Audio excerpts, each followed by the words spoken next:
तुम्ही आता सध्या जे आहे डेप्युटी कमिशनर जीएसटी डिपार्टमेंटमध्ये आहात, सो त्याच्याबद्दल आम्हाला थोडं सांगा की आता तुमचं कामाचं स्वरूप वगैरे कसं आहे, प्लॅन बी म्हणून त्यांनी कशा पद्धतीने गोष्टी आधीपासून जरा डील केल्या पाहिजे. ओव्हरऑल जे आहे की आताचं जे जनरेशन आहे स्टुडंट्सचं, तर त्यांनी या स्पर्धा परीक्षेकडे कसं बघितलं पाहिजे बरं? तर टाईम मॅनेजमेंट तुम्ही कसं केलं आणि विद्यार्थ्यांनी कसं करायला पाहिजे?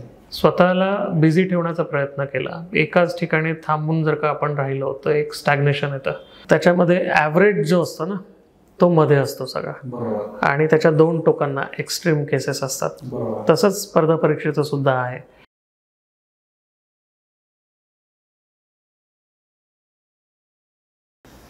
नमस्कार विद्यार्थी मित्रांनो, स्पॉटलाईट अकॅडमीच्या यूट्यूब चॅनलवर तुम्हा सर्वांचं स्पॉटकास्टमध्ये खूप खूप स्वागत आहे. आज आपल्याबरोबर चंद्रशेखर विठ्ठल बोर्डे सर आहेत. सर डेप्युटी कमिशनर आहेत जीएसटी डिपार्टमेंटमध्ये आणि सरांनी नुकतंच जे आहे सिम्प्लिफाईड सायन्स म्हणून बुक लिहिलेला आहे. सायन्स हा जो सब्जेक्ट आहे हा बऱ्याच लोकांचा कस काढतो. म्हणजे ज्यांचं सायन्स बॅकग्राऊंड नाही आहे त्यांना सायन्स आपल्याला डील होईल नाही होईल ही भीती असते. ज्यांचं सायन्स बॅकग्राऊंड आहे बऱ्याचदा ते कॅज्युअली घेतात म्हणून त्यांना त्याची किंमत मोजावी लागते आणि त्यातल्या त्यात खूप मिसलेनियस जे आहे तर ते प्रश्न आपण बघत राहतो याच्यामध्ये. सो सरांशी आज आपण जे आहे तर ती चर्चा करणार आहोत. आणि सर आपल्याला जे आहेत की ओव्हरऑल सायन्स असेल, त्यांचं स्वतःचं आताचं जे काम आहे ते असेल, त्यांचा ओव्हरऑल जो आहे अभ्यासाचा जो काही प्रवास होता, ती जे त्यांची जी स्ट्रॅटेजी होती आणि आताची विद्यार्थ्यांसाठीची जी स्ट्रॅटेजी आहे त्या गोष्टी आपल्याला ज्या आहेत तर ते नक्की सांगतील. सो सर तुमचं खूप खूप स्वागत आहे थँक्यू सर स्पॉटलाईट अकॅडमीच्या या मंचावर. आणि आम्हाला जाणून घ्यायला आवडेल की तुम्ही हा सगळा जो तुमचा प्रवास आहे की एक यशस्वी अधिकारी आणि सायमल्टेनियसली आता तुम्ही लेखक म्हणून पण जे आहे तुमचं बुक मार्केटमध्ये आहे. सो तुम्ही सायन्स हा विषय कसा निवडला मला? सर तसं बघितलं तर बाजारामध्ये रोज कुठलं ना कुठलं नवीन पुस्तक येत असतं. पण चॅलेंजिंग असं तुम्ही कुठलं काम म्हणाल तर ते मला वाटतं सायन्स या विषयामध्ये MPSCच्या ज्या परीक्षा होतात त्या परीक्षांकडे जर आपण बघितलं तर जी गरज होती ती विज्ञानाच्या पुस्तकाची होती असं मला वाटलं. कारण कुठलंही पुस्तक तुम्हाला लिहायचं असेल किंवा बाजारात आणायचं असेल तर पब्लिकेशन हाऊस आणि लेखक दोन्ही आधी त्याची वायबिलिटी बघतात की बाजारात त्याची गरज आहे की नाही म्हणून. आणि तिथे जागा होती म्हणून हे पुस्तक आपण लिहिलं. ओके. सो ही एक नवी बिगिनिंग आहे तसं बघायला गेलं करिअरच्या बाबतीमध्ये. सो तुम्ही आता सध्या जे आहे डेप्युटी कमिशनर जीएसटी डिपार्टमेंटमध्ये आहात, सो त्याच्याबद्दल आम्हाला थोडं सांगा की आता तुमचं कामाचं स्वरूप वगैरे कसं आहे? आता GST येऊनही आता 6 वर्ष झालेले आहेत. GST कायदा जो आला तेव्हा त्यावेळेस त्याच्यामध्ये अनेक सेंट्रल आणि स्टेटचे टॅक्सेस जे आहेत ते सबझ्युम झाले. त्याच्यापैकी एक आपला सेल्स टॅक्स हा कायदा होता. आता हा इनडायरेक्ट टॅक्स असतो आणि हा वस्तू आणि सेवांच्या विक्रीवर आपण तो लावतो आणि कलेक्ट केला जातो. तो तुम्ही जर बघितलं तर दर महिन्याला आकडे येतात. GSTचं कलेक्शन आपलं प्रत्येक महिन्याला वाढतच चाललेलं आहे. मागच्या महिन्याचं जे कलेक्शन होतं त्याच्यापेक्षाही मागच्या महिन्याचं म्हणजे 2 महिन्यापूर्वीचं जे कलेक्शन होतं ते रेकॉर्ड कलेक्शन होतं. आणि हा जो इनडायरेक्ट टॅक्स आहे हा पुढे आपल्याला गव्हर्नमेंटचं जे बजेटिंग असतं, जी आपण प्रोव्हिजनिंग केलेली असते त्या कामांसाठी म्हणजे थोडक्यात डेव्हलपमेंट वर्कसाठी आपल्याला तो वापरता येतो. आणि इनडायरेक्ट टॅक्सचा त्याच्यातही खूप मोठा वाटा आहे. महाराष्ट्रासारख्या राज्यांमध्ये तर जवळपास मला वाटतं 65% घरामध्ये GSTचा वाटा आहे कलेक्शनमध्ये, रेव्हेन्यू कलेक्शनमध्ये. GST बद्दल बऱ्याचदा चर्चाही असते की GST समजून घेताना बऱ्याचदा अडचणी येतात. म्हणजे इन जनरल जर आपण बघितलं तर सो सामान्य नागरिक जो आहे त्याने GSTकडे कसं बघितलं पाहिजे? ते आपण कुठलीही सर्व्हिस किंवा वस्तू जी आपण बाजारातनं विकत घेतो त्याच्यावर GST लागण्याची शक्यता खूप असते. काही वस्तू अशा असतात की ज्यांच्यावर तो लागत नाही, त्याला आपण एक्झम्प्ट गुड्स म्हणतो, या जीवनावश्यक वस्तू आहेत. परंतु काही वस्तू अशा आहेत की ज्याच्यावर GST लागतो. उदाहरण द्यायचं झालं तर कच्चा माल असेल तर त्याच्यावर 5% GST लागेल. आणि ज्या फिनिश्ड गुड्स आहेत, समजा ऑटोमोबाईलचे स्पेअर पार्ट्स आहेत, समजा ऑटोमोबाईल पार्ट्स आहेत, त्याच्यावर 28% GST लागेल. म्हणजे GSTची जर का आपण स्लॅब्स बघितले तर 0% पासून ते 28% पर्यंत आहेत. आता हा केंद्र सरकारचा आणि राज्य सरकारचा कायदा असल्यामुळे याच्यामध्ये जो हिस्सा असतो तो केंद्राचा आणि राज्याचा समसमान प्रमाणात असतो. म्हणजे 28% जर का GST असेल एखाद्या वस्तूवर, तर ती कलेक्ट करणारी मशिनरी स्टेटची किंवा केंद्राची कोणाचीही असू शकते. आता जसं मी स्टेट GSTचा पार्ट आहे, तर अशा वेळेस मी एखाद्या वस्तूवर जर का टॅक्स कलेक्ट करत असेल आणि ती वस्तू समजा राज्यांतर्गतच जर का विकल्या गेली असेल, तर समजा 28% जर का त्याच्यावर रेट असेल, तर 14% केंद्राला जातो CGSTच्या स्वरूपात, सेंट्रल GST म्हणतो आपण त्याला, आणि 14% जो आहे तो राज्यांकडे राहतो. तुमची आता म्हणजे जी जर्नी आहे की एक स्टुडंट एक अधिकारी जे आहे, बऱ्याचदा आता आपण बघतो की नंबर ऑफ स्ट्रगल स्टोरीज ज्या आहेत तर त्या आपण बघतो. म्हणजे तसा कुठला स्ट्रगल तुम्ही केलात का, आणि तुमची स्टोरी काय म्हणजे ओव्हरऑल जे आहे ते आता एक तुमचं बॅकग्राऊंड आणि मग स्ट्रगल म्हटलं तर आहे आणि नाही म्हटलं तर नाही पण आहे. कारण हे ज्याने त्याने ठरवायचं असतं की आपण जे प्रयत्न केले त्या प्रयत्नांना आपण किती मर्यादेपर्यंत ग्लोरिफाय करायचं असतं. मला ते आवडत नाही, त्यामुळे मी त्याला स्ट्रगल नाही म्हणणार. पण हो, एफर्ट्स घ्यावे लागले होते. पण सुदैवाने बाकीच्या मुलांपेक्षा मला रिझल्ट जो आहे तो लवकर मिळाला, आणि मी फक्त त्या एका रिझल्टवर अवलंबून नव्हतो. म्हणजे मी जेव्हा 2005च्या बॅचचा मी सेल्स टॅक्स इन्स्पेक्टर म्हणून माझं सिलेक्शन झालेलं आहे, आणि 2009 ते 2014च्या दरम्यान मी जवळपास 5.5 वर्ष सेल्स टॅक्स डिपार्टमेंटमध्ये, जे आत्ताचं स्टेट GST डिपार्टमेंट आहे, तिथे मी 5.5 वर्ष इन्स्पेक्टर म्हणून काम केलेलं आहे. पण ती 2005ची परीक्षा आणि मला जॉईनिंग मिळाली 2009मध्ये. मध्ये 4 वर्षाचा कालावधी गेला होता. या 4 वर्षांमध्ये मी फक्त रिझल्टची वाट बघून थांबलो असतो घरी, तर ते 4 वर्ष माझे वाया गेले असते. मधल्या काळामध्ये मी MBA केलं होतं. MBA केल्यानंतर माझं प्लेसमेंट झालं. मी शिपिंग कंपनीमध्ये होतो ऑपरेशन्समध्ये, किंवा त्यानंतर बँकिंगमध्ये सुद्धा मी माझा लक ट्राय केला, तिथे सुद्धा प्रोबेशनरी ऑफिसर म्हणून होतो. त्याच्यानंतर मी तुम्हाला जसं सांगितलं तसं STI म्हणून इथे जॉईन झालो. त्यानंतर मग 2012ची जी राज्यसेवाची जी बॅच आहे त्यामध्ये माझं असिस्टंट कमिशनर म्हणून सिलेक्शन झालं. आता 10 वर्षानंतर माझं प्रमोशनसुद्धा झालेलं आहे डेप्युटी कमिशनर. मधल्या काळामध्ये मी जॉग्राफीमध्ये नेट क्वालिफाय केलं एक्झाम, आणि पुस्तक लिहिलं. म्हणजे स्वतःला बिझी ठेवण्याचा प्रयत्न केला. एकाच ठिकाणी थांबून जर का आपण राहिलो तर एक स्टॅग्नेशन येतं, ते येऊ नये. आपल्याला नवीन नवीन गोष्टी समजाव्यात, आणि एक्साइटमेंट जी आहे नवीन गोष्टी शिकण्याची ती कायम राहावी, हा प्रयत्न ठेवला. म्हणून हे पुस्तक आपण साधारणपणे 1 वर्षभरापूर्वी लिहायचं हातात घेतलं होतं. आता तुम्ही वेगवेगळ्या ठिकाणी जॉब्स केले, समजा शिपिंग कंपनी असेल, बँकिंग असेल, किंवा GST डिपार्टमेंट, त्यातला कुठला जॉब तुम्ही खूप जास्त एन्जॉय केला होता? कुठलाही जॉब म्हणजे असं जनरली म्हटलं जातं की कोणालाही पहिल्या जॉबची किंमत नसते, कारण ती मॅच्युरिटी तुमच्यामध्ये आलेली नसते. पण तसं बघितलं तर या तिन्ही हे जे मी जॉब तुम्हाला सांगितले हे सर्व्हिस इंडस्ट्रीशी रिलेटेड आहेत. हे शिपिंगमध्ये होतं तर ट्रेडशी संबंधित आहे, एक्सपोर्ट आणि इम्पोर्टशी. बँकिंग हे आपलं फायनान्सशी संबंधित आहे. आपलं स्टेट टॅक्स किंवा GSTसुद्धा फायनान्सशी संबंधित आहे. सर्व्हिस इंडस्ट्रीशीच रिलेटेड होतो मी. कोर अशी एखादी इंडस्ट्री मॅन्युफॅक्चरिंग वगैरे इथे मी कधी गेलो नाही, किंबहुना माझा तो पिंड नसावा. आणि त्यामुळे तिन्ही जॉब मी चांगले एन्जॉय केले. आणि असं नाही की आधीचे जॉब मला आवडत नव्हते म्हणून हे सोडलं. जी बेटर अपॉर्च्युनिटी होती ती मी घेतली. घरी एकही दिवस बसलो नाही ग्रॅज्युएशन झाल्यानंतर. बरेचसे मुलं काय करतात, चांगल्या संधीच्या शोधात असतात, आणि त्यामुळे त्या संधीऐवजी दुसरी कुठली तुलनेने कमी चांगली संधी जर आली तर ते घेत नाहीत, किंवा ती घेतली जरी तरी ते सॅटिस्फाय राहत नाहीत. हां, बऱ्याचदा आपल्याला दिसतं की म्हणजे समजा आपली किती ड्रीम पोस्ट असते सिव्हिल सर्व्हिसच्या बाबतीमध्ये जर बघितलं की मला समजा XYZ DYSP बनायचं आहे, IPS IAS, आणि मग कदाचित असं होतं की बाबा तुम्हाला हे नाही पण दुसरं काहीतरी मिळतं आहे तिथं, आणि मग ते जॉब कंटिन्यू करावा लागतो. मग हा त्यातल्या त्यात एक स्ट्रगल बऱ्याच लोकांच्या बाबतीमध्ये दिसून येतो. त्यांना तुम्ही काय सांगाल? म्हणजे नाही, इथे कुठल्याही गोष्टीच्या बाबत तुम्ही अटॅचमेंट जर का ठेवली आणि जर का ती गोष्ट फुलफिल नाही झाली तर तुम्हाला त्रास तर होणारच आहे. आणि त्यामुळे तुम्ही आयुष्यामध्ये तडजोड करायला शिकणं गरजेचं आहे. तडजोड म्हणजे एक पॉझिटिव्ह वेने जर आपण त्याच्याकडे बघितलं की तुम्हाला एखादी गोष्ट मिळत नाही आहे, पण तुलनेने थोडीशी कमी. समजा तुम्ही राज्यसेवेची तयारी करताय आणि राज्यसेवेमध्ये तुम्हाला समजा एखादी पोस्ट नसेल मिळत आणि ग्रुप B किंवा ग्रुप C मधली एखादी पोस्ट मिळाली, तर ॲटलिस्ट तुम्ही तुमच्या पालकांवर जे अवलंबून आहात ते तरी अवलंबित्व कमी करू शकता तुम्ही. आणि मग एकदा त्या पोस्टला तुम्ही समजा जॉईन केलं तर ते काम करत करत सुद्धा तुम्ही अभ्यास करू शकता, कारण तुमच्याकडे अनुभव आलेला असतो.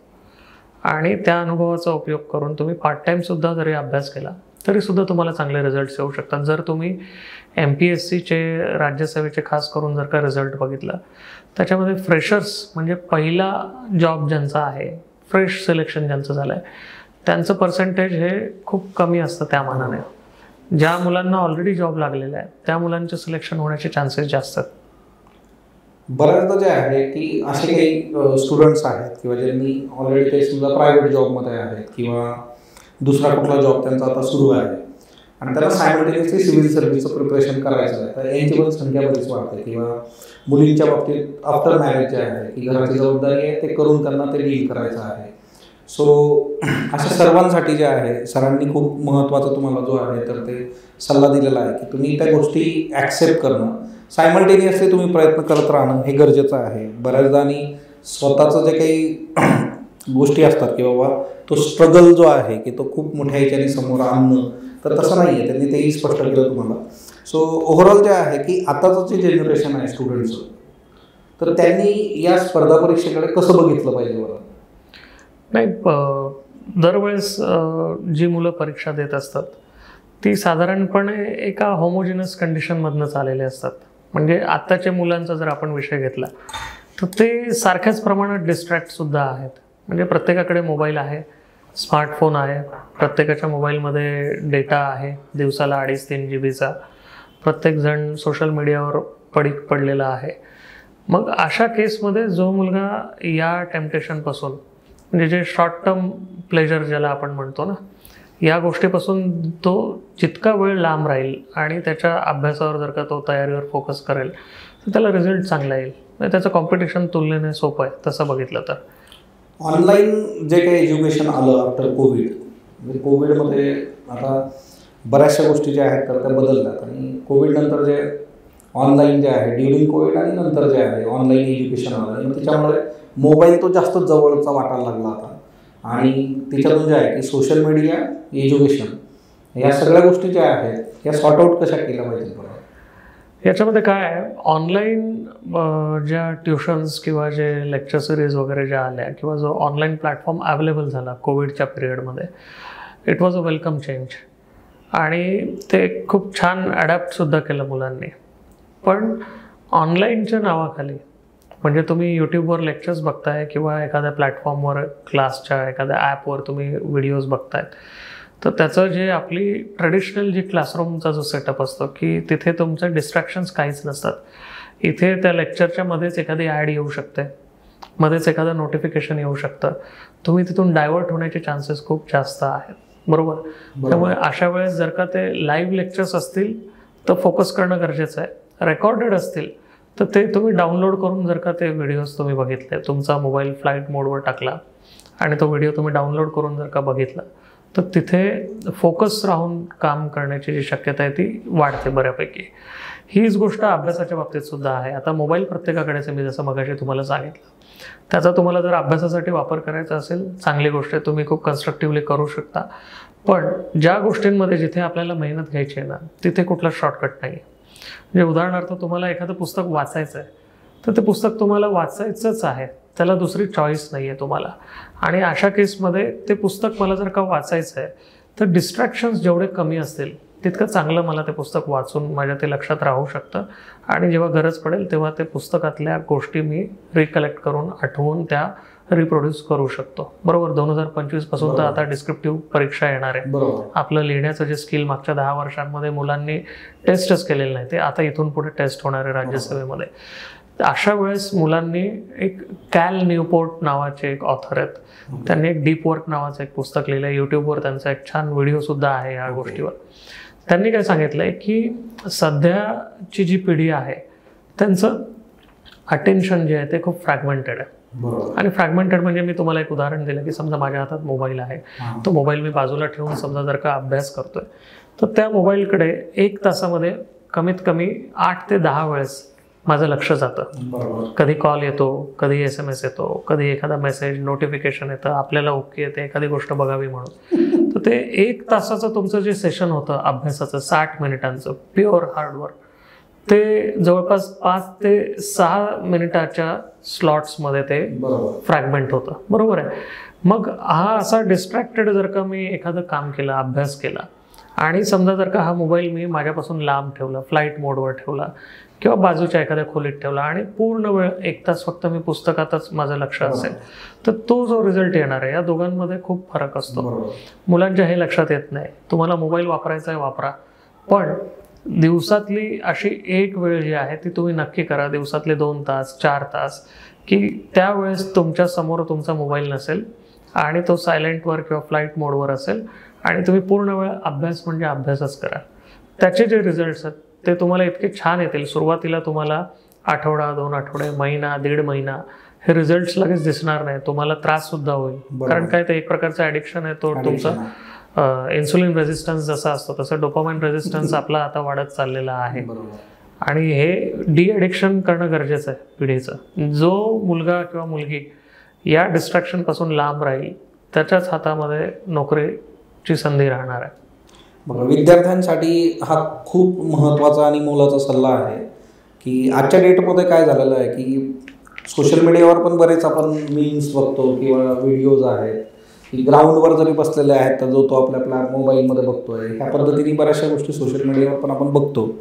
आणि हे खूप हे आहे. सरांनी जो व्हिडिओ तुम्हाला सांगितला त्याची लिंक पण आपण तुम्हाला जे आहे तर इथं खाली त्या व्हिडिओमध्ये आपल्या स्पॉटकास्टच्या प्रोव्हाइड करू डिस्क्रिप्शनमध्ये, तुम्ही तोही बघा. हे जे डीप वर्क आहे की तुम्ही वारंवार मोबाईलकडे बघणं किंवा ती अटॅचमेंटच एवढी झालेली आहे आणि तिच्यातून इकडं कॉन्सन्ट्रेशन लागत नाही. ते कॉन्सन्ट्रेशन नसेल तर ऑब्व्हियसली अभ्यास नाही होत. म्हणजे आता मी 2 वर्षात बघितलं आहे ऑनलाईनमध्ये की नवीन नवीन बॅचेस येत असतात आणि बॅचेसमध्ये जे खूप सिन्सिअर असतात 1-2 महिन्यापर्यंत, नंतर ते पण लॅक करायला लागतात. कारण जेवढे काही एज्युकेशनचे ॲप आहेत तर त्याच्यात लाईव्ह लेक्चर्स रेकॉर्डेड फॉर्ममध्ये नंतर अवेलेबल होतं. मग बऱ्याचदा असं वाटतं की हे नंतर मी बघतो, उद्या बघतो, हे लग्न आहे किंवा अजून काही दुसरा प्रोग्राम आहे किंवा जाऊ द्या आज मूड नाही आहे. पण इथं ऑफलाईनमध्ये समोर लक्ष असतं की एखादा स्टुडंट जर नाही आहे तर मग त्या केसमध्ये विचारलं जातं की तुम्ही कुठं होता. तसं ऑनलाईनमध्ये शक्यतो नाही होतं आणि ते शक्य पण नाही आहे चेक अँड बॅलन्स तो जो आहे. सो विद्यार्थ्यांनी स्वतः त्याच्यावर फोकस्ड राहणं आणि स्वतःवर कंट्रोल करणं गरजेचं आहे. दुसरा एक खूप मेजर प्रश्न जो सर्वांना भेडसावतो आज की टाईम मॅनेजमेंट कसं करायचं. कारण आता टाईम मॅनेजमेंटचं बेस्ट एक्झाम्पल तुमच्या समोर सरच आहेत की त्यांचं आता डेप्युटी कमिशनर हे पद आणि त्या पदाबरोबर येणाऱ्या जबाबदाऱ्या जर तुम्ही बघितल्या तर त्या सगळ्या गोष्टी सांभाळून एखादं बुक लिहिणं, कारण पुस्तक लिहिणं म्हणजे ते बाळ जन्माला घातल्यासारखा प्रकार आहे तो. त्याच्यासाठी तुम्हाला त्या सगळ्या गोष्टी खूप प्रॉपरली डील कराव्या लागतात. सो तो टाईम मॅनेजमेंट तुम्ही कसं केलं आणि विद्यार्थ्यांनी कसं करायला पाहिजे. नाही, टाईम मॅनेजमेंटमध्ये आता जर का मी उदाहरण द्यायचं झालं तर हे पुस्तक जेव्हा मी लिहिलं होतं तेव्हा मी असिस्टंट कमिशनर या पोस्टवर होतो. जबाबदारीची पोस्ट आहे. आणि हे पुस्तक लिहिताना एक थॉट प्रोसेस असते आपल्या डोक्यात. ती आधी म्हणजे ते फ्रेमवर्क तयार असणं गरजेचं आहे. म्हणजे फक्त तुम्हाला एखाद्या पब्लिकेशन हाऊसमधनं ऑफर आली की तुम्ही पुस्तक लिहिता का आणि तुमच्याकडे एक्सपर्टीज आहे म्हणून पुस्तक लिहिणं होत नाही. कारण मॅग्रो-हिल एज्युकेशन बरोबर मी 2014 पासून कॉन्टॅक्टमध्ये होतो आणि शेवटी 2022मध्ये 23मध्ये हे पुस्तक आलं. म्हणजे याच्या आधीचे जवळपास 3 प्रयत्न आमचे फसले होते. त्याचं कारण असं आहे की कमिटमेंट मी दिली होती, पण जेव्हा ती ऑनर करायची वेळ आली, एक्झिक्यूट करायची वेळ आली, तेव्हा मात्र मला ते करता आलं नाही. कारण का, त्याच्यामध्ये जी टाईम फ्रेम किंवा डेडलाईन जी आम्ही ठरवली होती ती प्रॅक्टिकल नव्हती. मागच्या 2 ते 3 पुस्तकांचा किंवा प्रोजेक्टचा जो अनुभव माझ्या गाठीशी होता तो लक्षात घेता यावेळेस मी ज्या गोष्टीला 3 महिने किंवा 6 महिने लागणार होते तिथे मी 9 महिने किंवा 10 महिने मागून घेतले आणि काम मात्र मी 4 महिन्यामध्ये किंवा 5 महिन्यामध्ये संपवलं. तर यावेळेस काय केलं की आपला सिलेबस जो आहे तो सिलेबस आधी बघितला. सिलेबस बघून आपले जे स्टँडर्ड बुक्स आहेत, स्टेट बोर्ड, NCERT, ते पुस्तकं रेफरन्ससाठी सोबत घेतले. मार्केटमधले जे इतर पुस्तकं असतात ते रेफरन्ससाठी घेतले. मागच्या वर्षीच्या 2-3 वर्षातल्या प्रश्नपत्रिका होत्या त्यासोबत ठेवल्या, त्यांचं ॲनालिसिस केलं. महत्त्वाचे कुठले टॉपिक्स आहेत, त्या टॉपिक्सचा कुठल्या चॅप्टर्समध्ये समावेश होतो, मग आपल्याला किती चॅप्टर्स लिहायचे आहेत, साधारणपणे एक चॅप्टर किती पानांचा असेल तर टोटल पुस्तक किती पानांचं जाईल, त्याच्यामध्ये प्रिव्हियस इयरचे क्वेश्चन्स पण असतील, त्याचं किती, कारण बुक म्हटलं की त्याची आपल्याला पानांची सुद्धा लिमिट ठेवावी लागते. तर आमचं टार्गेट होतं साधारणपणे 400 पानांचं. तर मी हे 392 पानांमध्ये हे पुस्तक संपवलं, म्हणजे एकदम प्रिसाइजली त्याच्यामध्ये संपलं. तर मग आता हे 400 पानांच्या पुस्तकांमध्ये जवळपास 57 टॉपिक्स आहेत किंवा धडे आहेत, चॅप्टर्स आहेत. तर मग हे 57 म्हणजे आपण त्याला एक रफली समजा बॉलपार्क फिगर घेतली तर 60 आपण समजूया, समजा राऊंड अप करू. तर ते हे 60 चॅप्टर्स मला लिहायचे आहेत. तर ते काही मी महिन्याभरात लिहून होणार नाही. एखाद्या चॅप्टरला मला 3 किंवा 4 दिवस लागू शकतात, मोठा चॅप्टर असेल तर. एखाद्या चॅप्टरला कदाचित एका दिवसातही तो एखादा चॅप्टर संपू शकतो. तर अशा केसमध्ये मी ॲव्हरेज एका चॅप्टरला 2 दिवस द्यायचे ठरवले आणि 60 दुने 120 म्हणजे 4 महिने, आणि प्लस त्याच्यामध्ये प्रूफ रिडिंग वगैरे करायला 1 महिना आणि फर्स्ट इटरेशन, सेकंड इटरेशन त्याच्यासाठी 1 महिना, असं 6 महिन्याची एक प्रॅक्टिकल टाईमलाईन मी माझ्यासाठी ठरवली. व्हेअरॅज ती पब्लिशर बरोबर जी टाईमलाईन होती ती 9 महिन्यांची होती. आणि त्यामुळे हे 4 महिन्यात माझं लिहून झालं. 5व्या महिन्यात प्रूफ रिडिंग, 6व्या महिन्यामध्ये फायनल, त्याला अप्रुव्हल वगैरे, प्रिंटिंग वगैरे या सगळ्या गोष्टी. 6 महिन्यामध्ये हे पुस्तक आमचं अशा प्रकारे तयार झालं होतं. तर अभ्यास करत असताना सुद्धा आपण असंच करायचं आहे. समजा 2024चं कॅलेंडर आपल्या डोळ्यासमोर आहे, MPSCच्या वेबसाईटवर आहे. एखादी परीक्षा जर का जून महिन्यात होणार हे आपल्याला नोव्हेंबरमध्येच समजलं तर तुमच्या हातामध्ये या वर्षाचे 2 महिने, नोव्हेंबर डिसेंबर, पुढच्या वर्षाचे 6 महिने, असे 8 महिने प्रिलिमपर्यंत. पण जर का तुम्ही त्याची ॲड यायची वाट बघितली आणि ती ॲड समजा परीक्षेच्या 3 महिने किंवा 4 महिने आधी आली तर तुम्ही 4-5 महिने तर असेच गमावले ना. बरोबर. त्यामुळे तुम्ही उलट यायचं की माझ्याकडे समजा 8 महिने आहेत, म्हणजे साधारणपणे 250 दिवस आहेत, 240 दिवस आहेत. त्यातले समजा मी 30 दिवस म्हणजे 1 महिना माझा असाच गेला, तरी सुद्धा 200 दिवस माझ्याकडे राहतात. मग त्या 200 दिवसांमध्ये मी साधारणपणे काय काय वाचणं अपेक्षित आहे. मग माझ्याकडे एवढे सगळे रिसोर्सेस आहेत. मग या रिसोर्सेस जर का मी क्वांटिफाय करायचं ठरवलं तर मग हे किती पेजेस होतात. मग हे सगळे पेजेस मी फक्त एकदाच वाचलं तर माझ्या लक्षात राहणार आहे का? नाही, मला रिव्हिजन पण करावी लागणार आहे. मग रिव्हिजन एकच करून चालणार आहे की 2 रिव्हिजन पाहिजेत? मग ओके, 3 रिडिंग करायच्या असं ठरलं. मग नुसतं 3च रिडिंग करून भागणार आहे का? तुम्ही मॉक टेस्ट पण द्याल, बरोबर. मगाशी जसं सांगितलं तसं एखाद दिवशी तुम्हाला अभ्यास करावा असं वाटणार नाही, काही इमर्जन्सी आली, कुठे बाहेर जावं लागलं, आजारी पडले, तर मग ही सगळी प्रोव्हिजनिंग करून उलटं यायचं. मग या 200 दिवसामध्ये समजा मला एक 2000 किंवा 10,000 पानं वाचायची आहेत, तर मग दिवसाला मी किती पानं वाचणार आहे? एक साधारणपणे 50 पानं वाचणार आहे. 50 पानं तर मला एका तासात समजा मी 20 पानं वाचतो, तर मला 2.5 तास फक्त वाचनाला द्यायचं आहे. बरोबर. याच्याशिवाय तुम्हाला करंट अफेअर्सची तयारी करावी लागते. सीसॅटमध्ये ॲप्टिट्यूड असतो, ते सम्स तुम्हाला सॉल्व्ह करावे लागतात. तर क्लास तुम्ही अटेंड करता. तुम्ही समजा जॉब करत असाल तर तुमच्याकडे वेळ लिमिटेड असतो. मग तुम्हाला सकाळी लवकर उठावं लागेल का? रात्री जागावं लागेल का? मग माझं जेवण कसं असायला पाहिजे? झोप कशी असायला पाहिजे? ही सगळी सायकल आहे ना, जोपर्यंत याच्यामध्ये सिनर्जी येत नाही तोपर्यंत तुम्हाला रिझल्ट पण दिसत नाही. बरोबर. कारण हेल्थ हा पण याच्यामध्ये खूप महत्त्वाचा फॅक्टर आहे. आणि बऱ्याचदा स्पर्धा परीक्षा करणाऱ्या मुलांच्या बाबतीमध्ये हेल्थ इश्यूज पण आता बरेच वाढलेले दिसत आहेत. समजा की मेसवरचं जे जेवण आहे मग त्याच्यामध्ये ती क्वालिटी किंवा ज्या गोष्टी गरजेच्या आहेत ते प्रॉपरली डील होत नाही. ते न्यूट्रिशन जे आहे, बऱ्याच विद्यार्थ्यांना जे आहे की पोटाचे प्रॉब्लेम्स बरेच वाढलेले आहेत. बरोबर. किंवा काही विद्यार्थ्यांच्या बाबतीत हेही होतं की लायब्ररीमधल्या ज्या चेअर्स आहेत त्या चेअर्स तितक्या प्रॉपर नाहीत, कम्फर्टेबल नसतात, त्याच्यामुळे पाठीचं दुखणं वाढलेलं आहे. असे बरेचसे प्रॉब्लेम्स आहेत.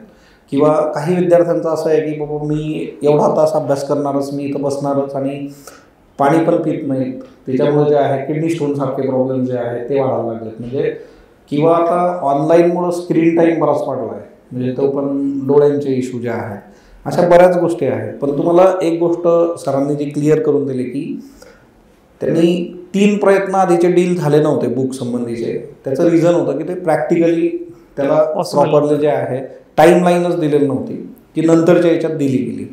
सो मुद्दा एकदम क्लिअर आहे की आजच्या डेटमध्ये बरेचसे विद्यार्थी ते टार्गेट्स जे असतात ते खूप जास्त टार्गेट ठरवले, मग ते वर्क होत नाही, मग त्याचं डिप्रेशन, किंवा खूपच कमी टार्गेट्स घ्यायचं निवांत राहायचं, मग तो एक कन्सर्न असतो. सो अशा पण गोष्टी होतात. किंवा आताची जी जनरेशन आहे म्हणजे त्याचं जेन झी आपण जे म्हणतोय की इन्स्टंट काही गोष्टी पाहिजेत, किंवा मग त्या पद्धतीने जे आहे की सिव्हिल सर्व्हिसमध्ये असं इन्स्टंट मी आलो, मी पाहिलो आणि ते फार कमी आहे, मी जिंकलो, मग त्या केसमध्ये त्यांनी कसं डील करायचं, त्यांच्याकडे कसं बघायचं, जो आत्ताचा जो क्राऊड आहे सगळा सिव्हिल सर्व्हिसमध्ये येणारा जो आहे, तर मग त्यांनी कसं डील करायला पाहिजे? स्टॅटिस्टिक्समध्ये एक सेंट्रल टेंडन्सी नावाची एक कन्सेप्ट आहे. त्याचा जो आपण ग्राफ काढला तर तो असा बेल शेप येतो घंटेच्या आकाराचा.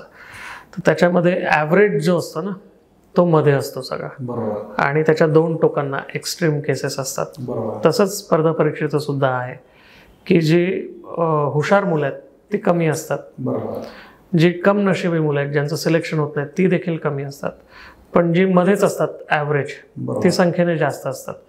त्यामुळे आपण दोन्ही जे एक्स्ट्रीम केसेस आहेत त्यांचा आदर्श घेतला आणि त्या पद्धतीने वागण्याचा प्रयत्न केला तर आपला रिझल्ट चुकणारच आहे.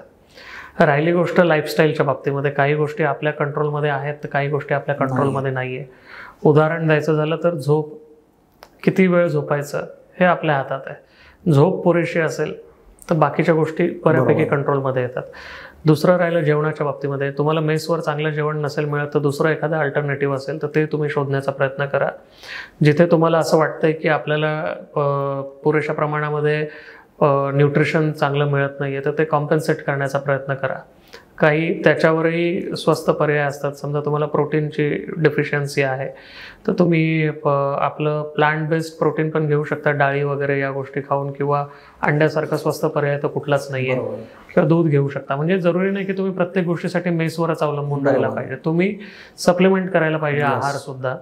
आणि त्याच प्रकारे तुम्ही केळीसारखे काही स्वस्त फळं आहेत ते देखील खाऊ शकता. आता इतक्या बारीक गोष्टींमध्ये जाण्याचं गरज नाहीये, पण आपण डोळसपणे स्वतः या गोष्टी इन्स्पेक्ट करायला पाहिजेत. आपल्या आयुष्याशी संबंधित आहेत, खूप महत्त्वाच्या आहेत.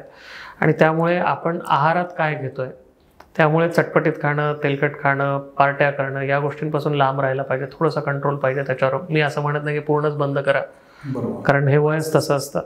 पण खाण्यापिण्याच्या बाबतीत आपण जागरूक असायला पाहिजे, आणि झोपेच्या बाबतीत सुद्धा.